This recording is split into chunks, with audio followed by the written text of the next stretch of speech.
Cette vidéo, donc, c'est la vidéo numéro 2 sur le quiz rapide sur les questions que vous pouvez avoir lors de l'examen du CAP pâtissier. Vous savez, vous avez donc à passer 2 épreuves pratiques suivies d'un oral, donc le pôle 1 et le pôle 2.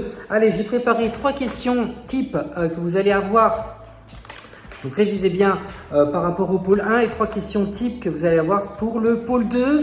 Notez bien les questions et répondez-y juste ici en espace commentaire. N'hésitez pas de partager cette vidéo dans les groupes Facebook, si ça existe encore, des groupes CAP pâtissier sur Facebook ou autres.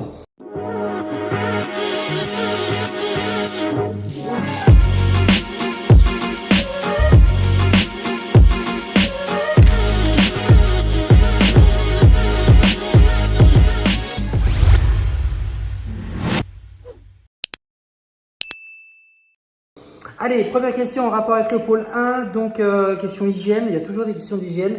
J'en avais posé lors de la première vidéo. Citez les différents types de micro-organismes. Donc il y a plusieurs types de micro-organismes, des micro-organismes pathogènes et d'autres qui sont utiles. Donc dites-moi en commentaire quels sont les différents types de micro-organismes. Question numéro 2. Quelles sont les 3 techniques de réalisation d'une pâte feuilletée? Donc admettons, si jamais vous avez une pâte feuilletée à réaliser pour faire un dartois, jésuite, chausson aux pommes ou une galette ou un pétivier, on risque de vous demander des éléments, des choses, en tout cas poser des questions sur la pâte feuilletée. Donc c'est important de savoir qu'il y a plusieurs techniques, même si vous en faites une parmi les 3. Question numéro 3. Comment on appelle l'action de mettre la pâte dans un cercle? Donc vous avez une tarte aussi, vous avez donc une pâte à tarte. Ça peut être une pâte sucrée, une pâte sablée, une pâte à foncer. Et comment on appelle l'action de mettre cette pâte dans le cercle? Donc ça, c'est une question vocabulaire. Vous allez certainement avoir des questions vocabulaires, donc faites attention aussi à ça. C'est pas tout de comprendre une recette visuellement, c'est savoir l'expliquer. Là, on va passer à 3 types de questions en rapport avec le pôle 2 maintenant. Donc ici, en attendant, je vous profite que vous répondez à vos questions. Voilà, là c'est la partie atelier de Pâtiss Coach. J'ai accueilli ici il y a quelques jours 4 élèves et on a fait pendant 2 jours que de la viennoiserie. Et j'en ai une qui venait de l'Irlande, une autre de Rennes, une de Marseille. Donc peu importe où vous êtes les bienvenus ici chez moi à l'atelier Pâtiss Coach. Envoyez-moi un petit message si vous êtes intéressé à venir. J'ai bientôt aussi une personne du Mali qui va venir spécialement 2 jours pour qu'on puisse faire un module viennoiserie. Notamment grâce à cette étuve que j'ai qui est vraiment efficace et comme ça c'est intéressant pour vous de voir comment ça fonctionne. À la fois pour le CAP pâtissier, mais également pour vos projets. Allez, je continue dans les questions. On va aller dans la question en rapport avec l'épreuve du pôle 2. Alors, admettons, je suis client. Vous avez fait une galette des rois, voilà, ou peu importe, une galette des rois. Pourquoi devrais-je acheter la galette des rois chez vous? Pourquoi chez vous et pas chez quelqu'un d'autre?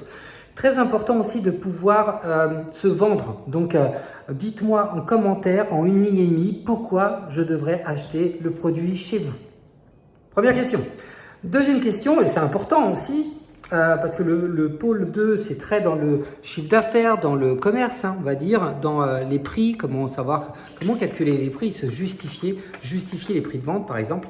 Comment calculer le prix de vente d'un produit et le prix de revient lorsque vous voulez vendre une galette, admettons, ou des chaussons aux pommes, ou une tarte aux fraises, peu importe, comment vous allez calculer votre prix de vente et du coup, comment vous allez calculer le prix de revient de votre produit.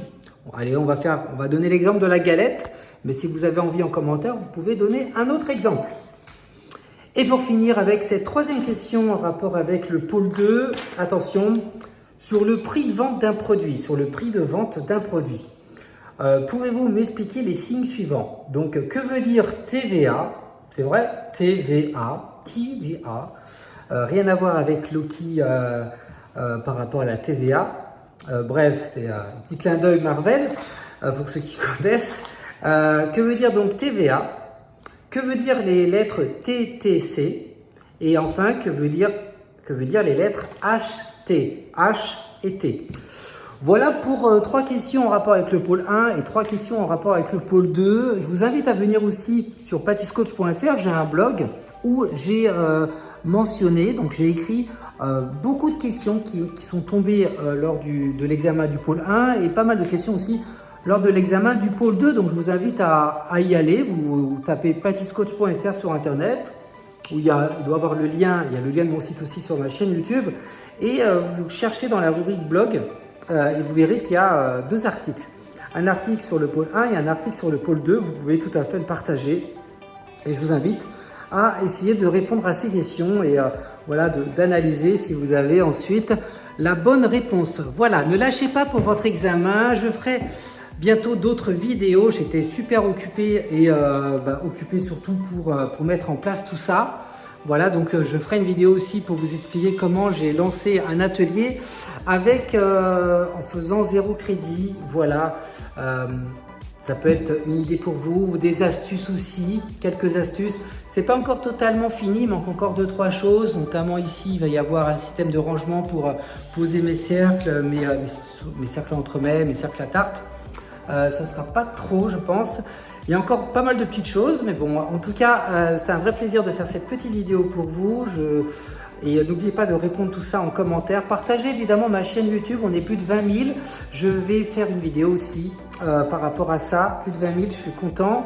C'est vrai que je ne suis pas suffisamment régulier ici sur cette chaîne YouTube, mais j'espère que, pour ceux qui me connaissent en tout cas, que vous appréciez mon contenu. Je vais en faire d'autres et pas que. J'ai quelques idées. Maintenant, des idées c'est bien, mais si on ne les met pas en place, ça restera qu'une idée et ça n'a pas de valeur. N'oubliez pas, même dans vos projets, avoir des idées c'est bien, mettez-les en place même si elles ne sont pas parfaites. Salut et abonnez-vous, ciao, à très vite.